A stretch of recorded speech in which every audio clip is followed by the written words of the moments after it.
mengusik dan menunda istirahat Bapak Ibu sekalian. Bismillahirrahmanirrahim. Hakim Konstitusi Arief Hidayat menyampaikan pendapat berbeda atau dissenting opinion yang diberi judul Membangun Peradaban Negara Hukum Indonesia yang Demokratis Berdasarkan dan Berkarakter Pancasila. Sebuah catatan penting dalam pemilihan presiden dan wakil presiden tahun 2024 dengan pertimbangan hukum sebagai berikut. Menimbang bahwa setelah Mahkamah memeriksa secara seksama, serta sebelum saya mempertimbangkan pokok-pokok dalil permohonan pemohon, saya akan menyampaikan suatu hal yang bersifat prinsipil karena berkenaan erat dengan corak dan karakter negara hukum yang demokratis yang kita anut. Oleh karena itu, saya akan menyampaikan secara umum dua perspektif, yaitu perspektif ideologis filosofis dan perspektif sosiologis empirik.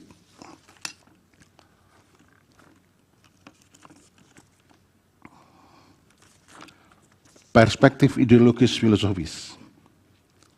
Mohon maaf, dissenting saya 57 halaman, tapi tidak akan saya bacakan seluruhan. Perspektif ideologis filosofis. Secara sederhana, demokrasi dimaknai sebagai pemerintahan yang berasal dari rakyat, oleh rakyat dan untuk rakyat. Dalam sebuah negara demokrasi, rakyat memiliki peran sebagai pemegang kedaulatan. Sebab berdasarkan teori klasik yang digagas oleh Rousseau dengan teori di kontrak sosial, rakyat kemudian mengadakan perjanjian dengan para pemimpinnya untuk membangun sebuah entitas yang bernama negara dalam rangka menjamin pemenuhan akan hak-hak dan kebutuhannya.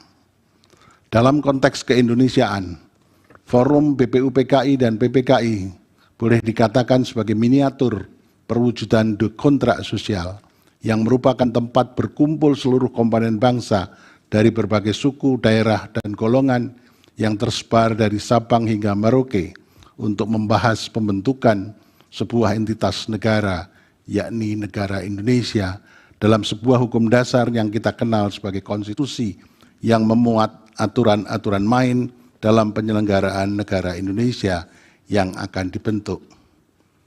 Pasca hukum dasar terbentuk dan disahkan, maka dalam sidang BPKI itu juga telah terpilih presiden dan wakil presiden pertama, yakni Insinyur Soekarno dan Dr. Andes Muhammad Hatta pada tanggal 18 Agustus tahun 1945. Dalam perspektif historis, konsepsi negara hukum demokratis yang kita anut telah bergulir dan menjadi diskursus yang mewarnai perumusan hukum dasar tak kala para pendiri bangsa mendiskusikan, memperdebatkan gagasan ini dalam sidang-sidang BPUPKI dan PPKI. Saat itu mereka bersepakat bahwa gagasan negara hukum demokratis yang kita anut adalah gagasan negara hukum demokratis yang berbeda dengan konsepsi negara hukum demokratis yang dianut oleh negara-negara lain yang bersifat liberal. Melainkan negara hukum demokratis yang berakar pada jiwa dan falsafah bangsa. Hal ini disampaikan oleh Supomo pada rapat BPUPKI pada tanggal 31 Mei tahun 1945. Kutipan dianggap telah dibacakan. Keesokan harinya dalam rapat BPUPK 1 Juni tahun 1945, Insinyur Soekarno menyampaikan karakter demokrasi yang kita anut berdasarkan pada sila keempat. Menurutnya, yang dimaksud dengan demokrasi yang kita anut bukanlah demokrasi model barat, tetapi politik ekonomi sedemokrasi, yaitu politik ekonomi demokrasi dengan sosiale rechtvaardigheid, demokrasi dengan kesejahteraan dan paham gotong royong. Menurut Soekarno, demokrasi politik dan demokrasi ekonomi menghasilkan demokrasi sosial. Muhammad Hatta juga memiliki pandangan yang tidak jauh berbeda dengan Soekarno. Hatta menyatakan dianggap telah dibacakan. Sementara Agus Salim dalam pidato di hadapan BPUPKI pada 11 Juli 1945 menyatakan dianggap telah dibacakan. Dari berbagai pandangan para pendiri negara di atas, semakin nampak jelas bahwa konsepsi negara hukum demokratis yang dirancang dan didesain oleh para pendiri bangsa bukanlah demokrasi model barat yang berkarakter liberal dan bercorak individualis yang belum tentu kompatibel dengan nilai, jiwa, corak maupun karakter bangsa kita yang cenderung memiliki kekasan tersendiri. Sebab jiwa bangsa kita berakar pada nilai luhur yang digali dari rahim Ibu Pertiwi dan dirumuskan ke dalam 5 sila, yakni Pancasila. Oleh karena itu, dalam pembukaan Undang-Undang Dasar tahun 1945 alinea keempat menyatakan dianggap telah dibacakan. Kutipan yang menyatakan, yang berkedaulatan rakyat dengan berdasar kepada ketuhanan yang Maha Esa dan seterusnya, memuat makna bahwa kedaulatan yang dimaknai sebagai demokrasi itu harus didasarkan pada nilai-nilai luhur Pancasila. Hal ini menegaskan bahwa anutan sistem demokrasi yang kita anut adalah anutan demokrasi yang didasarkan pada nilai-nilai Pancasila. Tidak hanya dalam ruang lingkup yang sempit dan terbatas. Apabila dicermati alinea keempat pembukaan Undang-Undang Dasar, pertama, adanya visi kebangsaan yang mesti dijadikan tujuan bersama seluruh komponen bangsa dalam rangka melindungi segenap bangsa Indonesia, memajukan kesejahteraan umum, mencerdaskan kehidupan bangsa, dan ikut melaksanakan ketertiban dunia yang berdasarkan kemerdekaan, perdamaian abadi, dan keadilan sosial. Kedua, dan seterusnya dianggap telah dibacakan. Lebih lanjut, rumusan pembukaan Undang-Undang Dasar 45 kemudian dijabarkan dalam pasal-pasal Undang-Undang Dasar. Pengaturan ihal konsepsi negara demokratis yang berdasarkan atas hukum dan negara hukum yang demokratis diatur di dalam pasal 1 ayat 2 Undang-Undang Dasar 45. Selanjutnya, secara filosofis, negara hukum demokratis mendapat spirit dan roh dari Pancasila yang termuat dalam pembukaan sehingga membentuk suatu negara hukum yang demokratis yang berkarakter Pancasila. Konsepsi dan konsekuensi hukum penerapan negara hukum demokratis yang berkarakter Pancasila berdampak pula pada corak dan karakter dalam pembentukan hukum. Pancasila melalui sila kelima mesti menjadi bintang pemandu dalam proses pembentukan hukum dan penegakan hukum. Berikut cara berhukum melalui pendekatan Pancasila. Sila pertama, kedua, dan seterusnya dianggap dibacakan. Hukum adalah untuk manusia, bukan manusia untuk hukum. 2. Menolak mempertahankan status quo dalam berhukum. 3. Mengatasi hambatan dalam menggunakan hukum tertulis. Dan seterusnya dianggap telah dibacakan. Oleh karena itu, berhukum dengan berkarakter Pancasila haruslah bertujuan untuk memberikan kemaslahatan dan kesejahteraan bagi seluruh warga negara Indonesia, baik secara lahir maupun batin. Di sisi lain, menurut Bung Karno, demokrasi permusyawaratan itu memiliki fungsi ganda, yakni menjadi sarana untuk mengadu ide, gagasan, dan aspirasi golongan yang ada di dalam masyarakat dalam suatu badan perwakilan. Namun di sisi lain, dengan semangat permusyawaratan, justru akan menguatkan negara persatuan. Permusyawaratan diharapkan dapat dibimbing oleh semangat kekeluargaan berdasarkan hikmah, kebijaksanaan agar menjadi sintesis yang bermutu bagi kebaikan.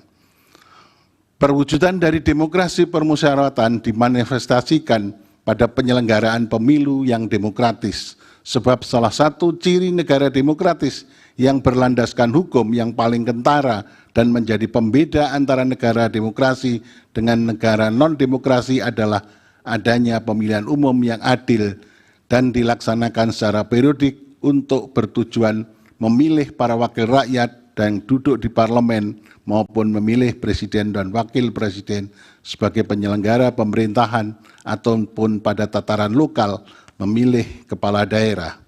Hal ini senada dengan pendapat Samuel Issacharoff yang mengatakan di negara-negara yang baru bangkit dari pemerintahan kolonial atau resmi despotik, pemilu merupakan konfirmasi atau transformasi demokrasi, meskipun pemilu seringkali berfungsi sebagai penanda siapa yang akan memegang otoritas di negara di dunia yang penuh dengan urusan. Kami melawan mereka yang belum selesai. Pemilu juga dapat dianggap sebagai perwujudan dan pelaksanaan hak rakyat dalam memilih maupun dipilih yang merupakan implementasi dari partisipasi dalam penyelenggaraan pemerintahan. Selanjutnya pada halaman 8, halaman 9, halaman 10, urean-urean mengenai itu telah dianggap dibacakan. Di negara kita, prinsip penyelenggaraan pemilu atau dikenal dengan prinsip keadilan pemilu atau electoral justice diatur di dalam Undang-Undang Dasar 45 sebagai hukum tertinggi, khususnya di dalam ketentuan pasal 22E ayat 1 Undang-Undang Dasar tahun 1945 yang menyatakan pemilihan umum dilaksanakan secara langsung, umum, bebas, rahasia, jujur, dan adil setiap 5 tahun sekali. Artinya, untuk mengukur kualitas pemilu, maka alat ukur yang dapat digunakan adalah apakah pemilu yang diselenggarakan telah dilaksanakan sesuai dengan asas pemilu, yakni langsung, umum, bebas, rahasia, jujur, dan adil sebagaimana prinsip keadilan pemilu. Perspektif sosiologis empirik. Pasca era reformasi yang ditandai oleh jatuhnya rezim non-demokratis pada tahun 1998, praksis kita telah melaksanakan beberapa kali pemilihan umum yang dilakukan secara periodik 5 tahun sekali, dimulai pada tahun 99, 2004, 2009, 2014, dan 2019. Dan pada tahun 2024 ini, artinya sudah 6 kali kita mengadakan pemilu, anggota badan-badan perwakilan rakyat dan pemilihan presiden dan wakil presiden. Bahkan pemilihan umum 2024 merupakan pemilihan umum serentak yang cukup kompleks, sebab selain diselenggarakan secara serentak pada hari yang sama untuk memilih calon presiden dan wakil presiden, pemilu juga dilakukan untuk mengisi sebanyak 580 anggota DPR, 2.372 kursi anggota DPR di provinsi, 1.510 kursi anggota DPR kabupaten kota, dan sebanyak 152 kursi anggota DPD pada November tahun 2024, dan akan ada 545 daerah yang menyelenggarakan pemilihan kepala daerah secara serentak untuk memilih pemimpin daerah di tingkat provinsi, kabupaten, dan kota. Dari pelaksanaan 6 kali pemilihan umum ini pula kita dapat mengukur kadar kematangan atau tingkat maturitas demokrasi kita. Sebab penyelenggaraan pemilihan umum yang adil dan dilaksanakan secara berkala acap kali dijadikan salah satu instrumen untuk mengukur apakah kadar demokrasi kita menjadi semakin baik atau bahkan mengalami penurunan. Jangan-jangan tanpa disadari boleh jadi demokrasi kita saat ini mengarah pada titik defisit demokrasi yang mengkhawatirkan. Sebab telah tampak secara jelas, secara kasat mata, adanya pelanggaran-pelanggaran yang bersifat fundamental terhadap prinsip-prinsip pemilu yang langsung, umum, bebas, rahasia, jujur, dan adil sebagaimana diatur di dalam ketentuan pasal 22E ayat 1 Undang-Undang Dasar 45. Untuk menilai penyelenggaraan pemilu apakah telah sesuai dengan asas pemilu, saya akan membahasnya dari pendekatan sistem hukum yang digagas oleh Friedman dan saat ini tentunya masih relevan untuk dijadikan rujukan guna melihat konstruksi penyelenggaraan pemilu serentak. Tahun 2024 dari 3 perspektif sistem hukum yang merupakan struktur hukum, substansi hukum, dan budaya hukum. Pertama, struktur hukum meliputi lembaga dan peranata aparatur negara. Dari perspektif ini, penegakan hukum dan konstitusi khususnya berkenaan dengan pemilu demi tercapainya pemilu yang langsung, umum, bebas, rahasia, jujur, dan adil, sebagaimana amanat konstitusi mestinya menjadi tanggung jawab bersama seluruh komponen cabang kekuasaan negara, seperti eksekutif, legislatif, yudikatif, komisi-komisi independen dalam hal ini KPU, Bawaslu, DKPP dalam kapasitas dan porsinya masing-masing. Eksekutif atas persetujuan legislatif mengalokasikan anggaran pemilu serta membuat instrumen hukum pemilu yang memadai.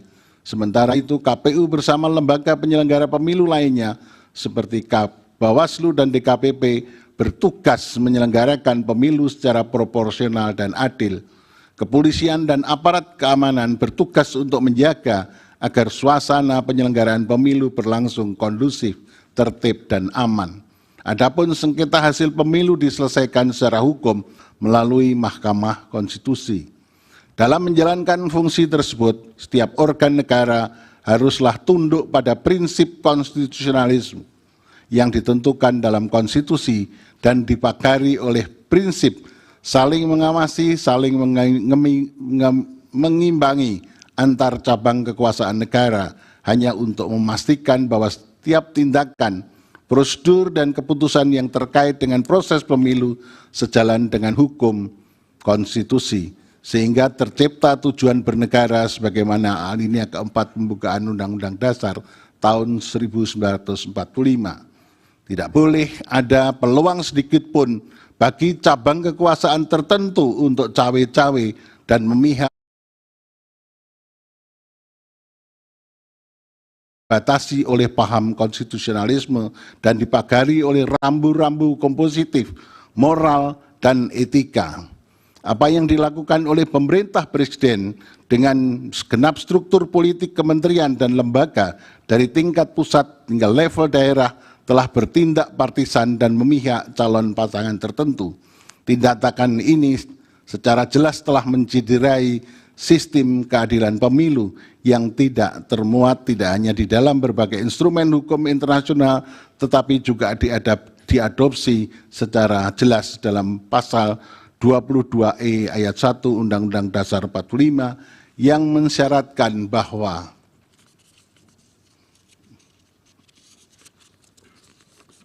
penyelenggaraan pemilu harus dilaksanakan secara langsung, umum, bebas, dan rahasia, serta jujur dan adil.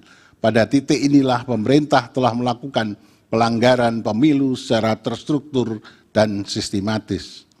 Kedua, sistem hukum melalui peraturan, norma-norma, dan pola perilaku masyarakat dalam satu sistem. Substansi hukum tidak hanya meliputi peraturan yang tertulis, tapi juga peraturan yang tidak tertulis dan putusan pengadilan. Substansi hukum tidak dapat dipisahkan dari kekuatan politik. Ada 3 pandangan yang digunakan untuk menggambarkan relasi antara hukum dan politik, yaitu pertama, hukum determinan atas politik. Ini merupakan pandangan ideal karena didasarkan pada konsep Dassolen. Menurut pandangan ini, hukum harus ditempatkan pada posisi yang tinggi atau supreme. Hal ini merupakan konsekuensi logis dari prinsip supremasi hukum yang kita anut.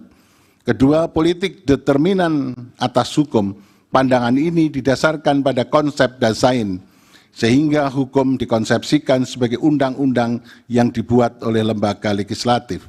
Dengan kata lain, hukum merupakan hasil resultante dari kesepakatan politik. Ketiga, pandangan ini disajarkan pada konsep Dassolen dan Dasein yang mengkonstruksikan antara hukum dan politik tidak ada yang lebih dominan karena keduanya secara simetris saling berpengaruh.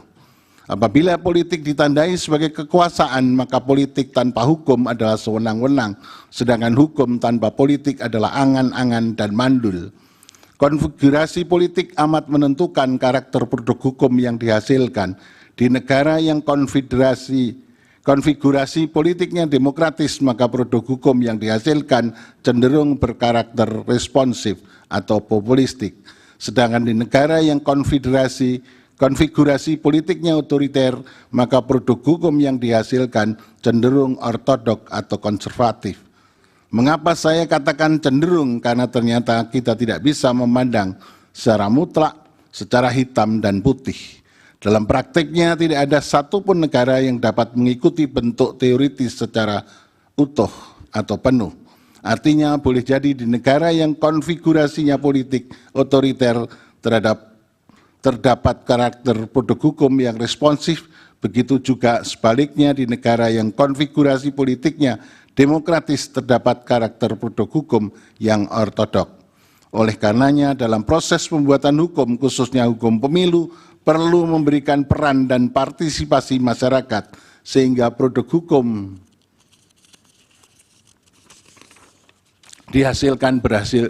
bersifat responsif terhadap tuntutan masyarakat sebagai institusi pembentuk hukum baru selain DPR dan Presiden, Mahkamah Konstitusi memiliki peran dalam membentuk hukum melalui berbagai putusannya.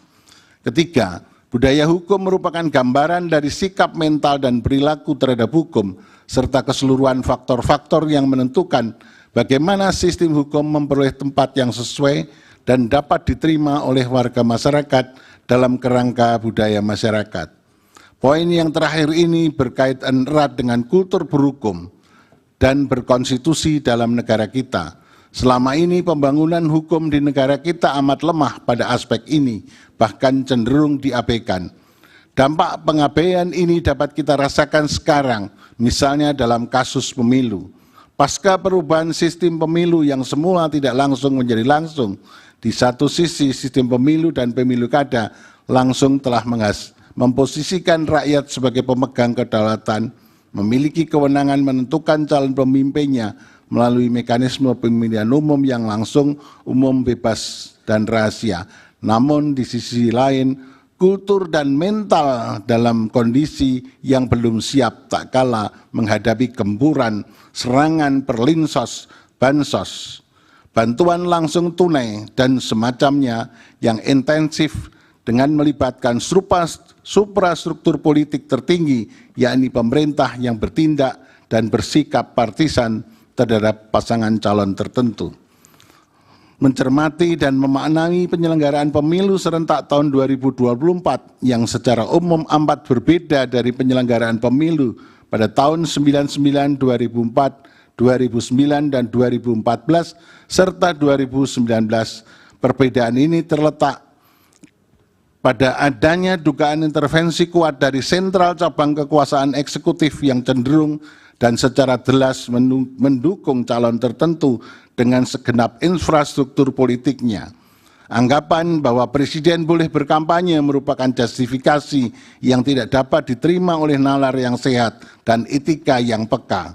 Memang desain politik Undang-Undang 7 2017 tentang pemilu yang membolehkan presiden berkampanye memiliki cakupan ruang yang terbatas, yakni tak kala presiden akan mencalonkan diri kembali dalam kontestasi pemilihan presiden dan wakil presiden untuk kali kedua. Artinya presiden boleh berkampanye ketika posisinya adalah sebagai pasangan calon presiden dan wakil presiden, bukan berkampanye untuk mempromosikan pasangan calon presiden tertentu ataupun yang didukungnya. Hal ini secara jelas diatur dalam bagian ke-8 kampanye pemilu oleh presiden dan wakil presiden dan pejabat negara lainnya. Pasal 299, pasal 300, pasal 301 dianggap telah dibacakan. Berdasarkan penafsiran sistematis dan penafsiran gramatikal terhadap hasil pasal tersebut, telah secara jelas diatur bahwa hak presiden dan wakil presiden untuk berkampanye digunakan pada saat pasangan calon presiden dan wakil presiden menjadi pasangan calon presiden dan wakil presiden dalam kontestasi pemilu. Hal ini tampak pada pasal 301 Undang-Undang Pemilu. Oleh karena itu, apabila presiden dan wakil presiden turut mengkampanyekan calon yang didukungnya, maka tindakan ini telah mencederai prinsip moral dan etika kehidupan berbangsa dan bernegara yang seharusnya dijunjung tinggi sebagaimana termuat di dalam ketetapan MPR nomor 6 tahun 2021 tentang etika kehidupan berbangsa dan secara filosofis lahir pada tahun 2021 sebagai akibat adanya kemunduran dalam etika kehidupan berbangsa sehingga menyebabkan krisis multidimensional, serta untuk memulihkan kembali maka MPR kala itu membuat rumusan pokok-pokok etika kehidupan berbangsa dan bernegara. Kutipan mengenai ketetapan itu pada angka 2, etika politik dan pemerintahan yang pada pokoknya memuat hal-hal sebagai berikut dianggap telah dibacakan. Etika kehidupan berbangsa ini perlu disinggung kembali dan ternyata hingga kini masih relevan untuk dipertimbangkan dan diterapkan setidak-tidaknya sebagai kaca benggala agar pemerintah dan para elit politik mampu bersikap jujur, amanah, sportif, siap melayani, berjiwa besar, memiliki keteladanan, rendah hati, siap mundur dari jabatan politik apabila terbukti melakukan kesalahan secara moral, kebijakannya bertentangan hukum dan rasa keadilan masyarakat. Oleh karena itu, dalam sebuah negara hukum yang demokratis berlandaskan Pancasila, pelaksanakan rule of law harus pula dibarengi dan diikuti oleh penerapan rule of ethics sebagai nilai luhur dan aturan yang penting dan strategis dalam setiap penyelenggara negara. Kembali ke soal perselisihan hasil pemilu. Sejak pemilu presiden dan wakil presiden tahun 2004, 2009, 2014, dan 2019 tak pernah ditemukan pemerintahan yang turut campur dan cawe-cawe dalam pemilihan presiden dan wakil presiden. Akan tetapi pada pemilihan presiden dan wakil presiden tahun 2024 terjadi hiruk pikuk dan kegaduhan yang disebabkan secara terang-terangan. Presiden dan aparaturnya bersifat tidak netral, bahkan mendukung pasangan calon presiden tertentu. Apa yang dilakukan presiden seolah-olah mencoba menyuburkan spirit politik dinasti yang dibungkus oleh virus nepotisme sempit yang berpotensi mengancam tata nilai demokrasi ke depan. Oleh karena itu, dalam memeriksa, mengadili dan memutus perselisihan hasil pemilu presiden tahun 2024 ini, Mahkamah Konstitusi sepatutnya tak boleh hanya sekedar berhukum melalui pendekatan yang formal, legalistik, dogmatis, yang hanya menghasilkan rumusan hukum yang rigid, kaku, dan bersifat prosedural, melainkan perlu berhukum secara informal, non-legalistik, ekstensif, yang menghasilkan rumusan hukum yang progresif, solutif, dan substantif, tak kalah melihat adanya pelanggaran terhadap asas pemilu yang langsung, umum, bebas, dan rahasia, jujur, dan adil, sebagaimana ketentuan pasal 24E ayat 1 Undang-Undang Dasar 45, serta demi menegakkan prinsip keadilan pemilu. Hal ini kemudian ditegaskan kembali oleh Mahkamah pada putusan nomor 85 tahun 2022 dan seterusnya dianggap telah dibacakan. Halaman 18, 19 dianggap telah dibacakan. Ketiadaan pembedaan dua rezim bagi pemilihan kepala daerah dan pemilihan umum membawa implikasi hukum tersendiri, termasuk berdampak pada berubahnya karakteristik penyelesaian perselisihan hasil pemilihan umum sebagaimana pasal 22E Undang-Undang Dasar 45 yang semula menggunakan pendekatan procedural justice menjadi substansial justice. Dalam perkembangannya, Mahkamah memang acap kali seolah-olah hanya menggunakan cara berhukum yang formal legalistik dengan menggunakan pendekatan keadilan prosedural, tak kalah menyelesaikan perselisihan hasil pemilihan umum untuk pemilih presiden dan wakil presiden tahun 2024, 2009, 2014, dan 2019.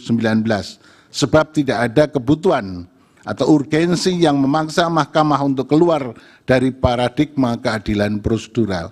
Hal ini dikarenakan mayoritas sengketa yang dipermasalahkan pun hanya berkenaan dengan perselisihan hasil penghitungan suara. Berbeda karakter tak kalah Mahkamah mengadili perselisihan hasil pemilihan kepala daerah di mana Mahkamah cenderung menyelesaikan hasil perselisihan pemilihan kepala daerah menggunakan paradigma keadilan substantif. Karena memang terdapat kebutuhan yang memaksa Mahkamah keluar dari pendekatan keadilan. Hal ini dilakukan oleh Mahkamah hanya apabila terdapat peristiwa pelanggaran kepala daerah yang secara nyata melanggar asas pemilu. Di sisi lain, tak kalah Mahkamah mengadili perselisihan hasil kepala daerah Jawa Timur dan sebagainya dianggap telah dibacakan.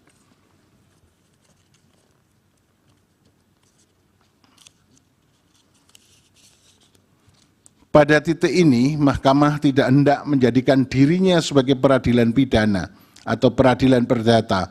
Mahkamah hanya akan mendudukkan secara proporsional dan melihat dari perspektif pasal 22E ayat 1 Undang-Undang Dasar tahun 1945, di mana pemilihan umum baik itu pemilihan presiden dan wakil presiden maupun pemilihan anggota lembaga perwakilan.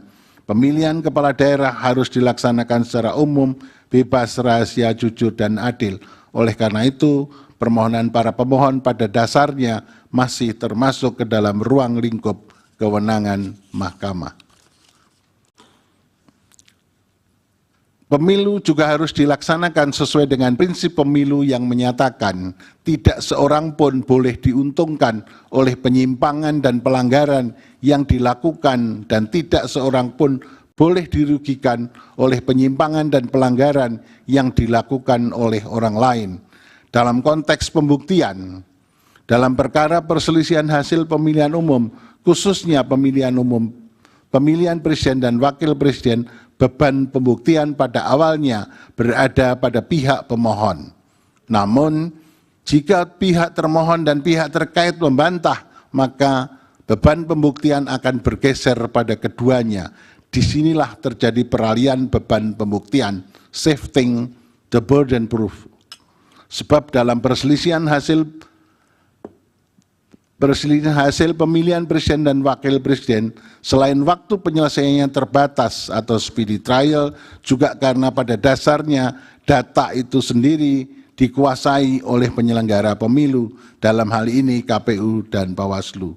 Oleh karenanya, apa yang dilakukan oleh para saksi memang sangat terbatas dan hanya dapat menunjukkan adanya gejala atau bukti awal adanya penyimpangan dan pelanggaran yang tidak sampai pada level pembuktian beyond reasonable doubt, sebagaimana dipraktikkan dalam pembuktian perkara pidana.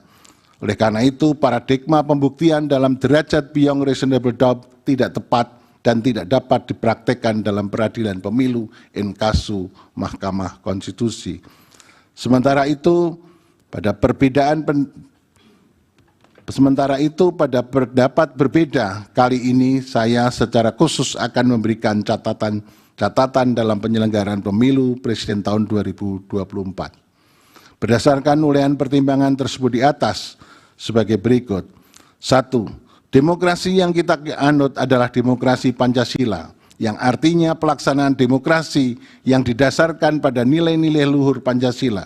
Pancasila tidak hanya sekedar menjadi cita hukum dalam pembentukan hukum nasional, tapi juga merupakan cita etik yang menjadi rujukan dalam bersikap dan bertindak, tidak hanya bagi penyelenggara negara, termasuk presiden dan seluruh infrastruktur politiknya, tapi bagi seluruh warga negara. Sebab negara kita tidak hanya harus diselenggarakan sesuai dengan prinsip rule of law, tetapi juga prinsip rule of ethic. 2. Dalam rangka melaksanakan prinsip rule of ethic dan agar semua penyelenggara negara tunduk pada nilai etika yang luhur yang terdapat di dalam Pancasila, maka pelaksanaan rule of ethic perlu ditegakkan oleh suatu mahkamah etik nasional, sehingga penyimpangan etika dalam penyelenggaraan negara dapat dihindari, khususnya cawe-cawe presiden dalam pemilu di masa-masa yang akan datang, yang tidak hanya merupakan tindakan abuse of power, tapi juga abuse of ethic. 3. Desain hukum pemilu, terutama konstrain waktu penyelesaian sengketa perselisihan hasil pemilihan umum, perlu ditambah tidak hanya 14 hari dengan mempertimbangkan ruang lingkup wilayah sengketa yang meliputi wilayah Indonesia, sehingga didapat waktu penyelesaian yang rasional, proporsional, dengan mengingat adanya waktu pemilihan presiden putaran kedua dan waktu jadwal ketatanegaraan pada bulan Oktober. 4. Perlu juga dibuat undang-undang lembaga kepresidenan yang memuat secara rinci, detail, uraian tugas pokok dan fungsi presiden sebagai kepala negara sekaligus sebagai kepala pemerintahan. Demikian catatan saya yang termuat pada dissenting opinion dalam perselisihan hasil pemilihan umum presiden tahun 2024 sebagai ikhtiar untuk menjaga dan menegakkan negara hukum yang demokratis yang berketuhanan sesuai dengan nilai-nilai luhur Pancasila. Selanjutnya saya akan lebih jauh mempertimbangkan pokok-pokok permohonan para pemohon yang dianggap penting di samping dalam rangka untuk tetap menjaga nyala obor demokrasi di bumi pertiwi yang belakangan ini telah mulai meredup karena tangan-tangan oligarki yang merusak dan meninggalkan noda hitam dalam kanvas perjalanan demokrasi bangsa. Pokok permohonan pemohon dan seterusnya dianggap telah dibaca dengan dalil-dalil sebagaimana hampir sama dengan apa yang disampaikan oleh Profesor Saldi dan Profesor Eni. Sekaligus sementara itu saya sampaikan dari halaman 25 sampai dengan halaman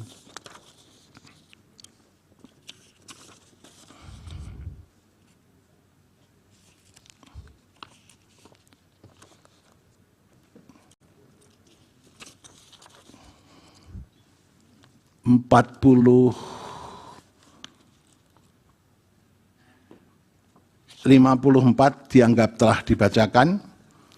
Semua dalil-dalil dianggap terbukti berlawanan dengan hukum, oleh karena itu harusnya dikabulkan.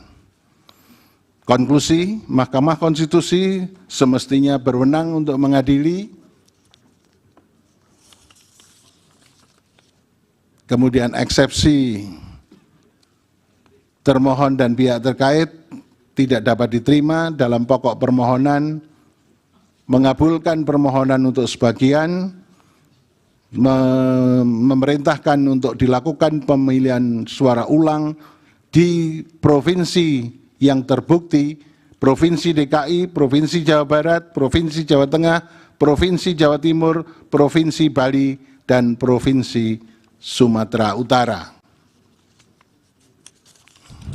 Terakhir, perlu saya sampaikan, demikian pendapat berbeda dissenting opinion yang saya sampaikan dalam perselisihan hasil pemilihan umum Presiden tahun 2024.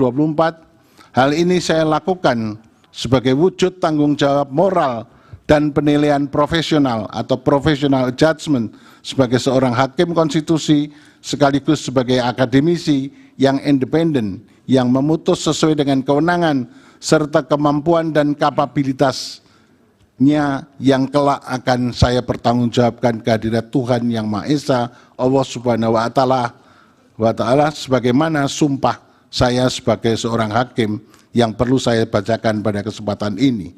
Demi Allah, saya bersumpah bahwa saya akan memenuhi kewajiban hakim konstitusi dengan sebaik-baiknya dan seadil-adilnya, memegang teguh Undang-Undang Dasar Negara Republik Indonesia tahun 1945 dan menjalankan segala peraturan perundangan dengan seluruh-seluruhnya menurut Undang-Undang Dasar Negara Republik Indonesia tahun 1945 serta berbakti kepada nusa dan bangsa. Sumpah hakim konstitusi yang diucapkan tak kala saya dilantik pertama kali menjadi hakim konstitusi bersifat final and binding di dunia maupun di akhirat bagi seorang hakim. Oleh karenanya, sumpah dan keyakinan hakim menjadi kunci keadilan bagi masyarakat. Selain itu, pudar dan menurunnya standar etik khususnya bagi penyelenggara negara menjadi musabab perlu adanya kepedulian akan pentingnya menjaga keseimbangan antara penegakan hukum, rule of law, dan penegakan etik atau rule of ethic sesuai dengan nilai-nilai luhur Pancasila. Jikalau ini tidak dilakukan, maka akan terjadi tragedi berhukum dan berkonstitusi di negara hukum yang demokratis berdasarkan Pancasila yang dapat menjauhkan kita dari cita-cita menuju negara Indonesia yang hebat, bermartabat, dan unggul dalam segala bidang. Terima kasih. Assalamualaikum warahmatullahi wabarakatuh. Waalaikumsalam. Demikian diputus dalam rapat permusyawaratan hakim oleh 8 hakim konstitusi yaitu Soeharto